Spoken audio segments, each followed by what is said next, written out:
I've got this wall finished, painted now, from top to bottom. We've got about 35-40 minutes in it.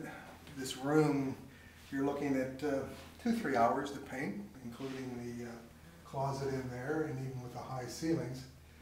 And what we're trying to do, obviously, which I didn't mention before, is to cover this in one coat, except for the window areas. And that's very, very important, because otherwise the job doesn't look completed. And if you'll come over here behind me, I want to just kind of point out up here some areas that are going to be windows. If you get over closer to the wall, I think you can see it right along here.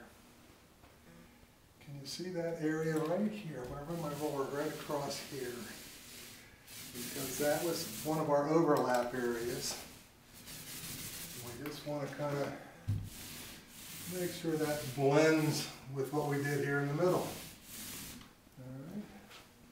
And again, here's an area right here that I see. Now, some of these that we think might be widows might be just the paint drying, because we, again, painted in sections. And that's why we don't want to take our tape off right away, because we can't really tell whether it's drying paint or whether it's a widow. So we'll let this wall sit for a while till it gets dry, and then we'll be able to tell where we have widows. One of the other tools that is very, very helpful is called a painter's pole. As you can see, I've used this more than once, but it's adjustable. We have a screw here, and what happens, the pole actually will go out almost to double that length, to about 8 feet. So if we have high walls like this, we can get up and do a lot of painting with the pole extension. Now, I'm not going to paint right now because I'm not prepped underneath or anything like that, but I basically wanted to show you this tool. Very handy tool to have. And again, as you would come down the wall, and you don't need it that long, you can just lower it. Again, we have to tighten our knob here, a knurl knob, so that, again, I have leverage. I have one hand on the bottom, one hand here, and then I can put my paint on.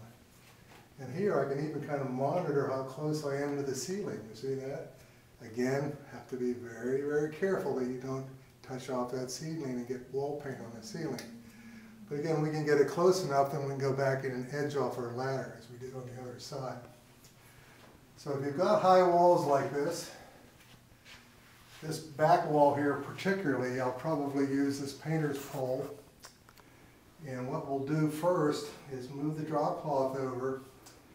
And what I sometimes like to do on these walls is, oops, increase that length.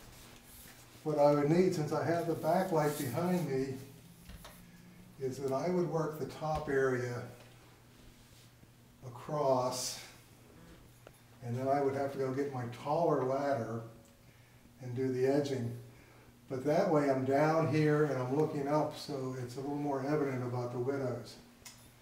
Here also we have our vent, and all we need to do with that is dust it, but we're going to have to tape that off so we don't get paint on it.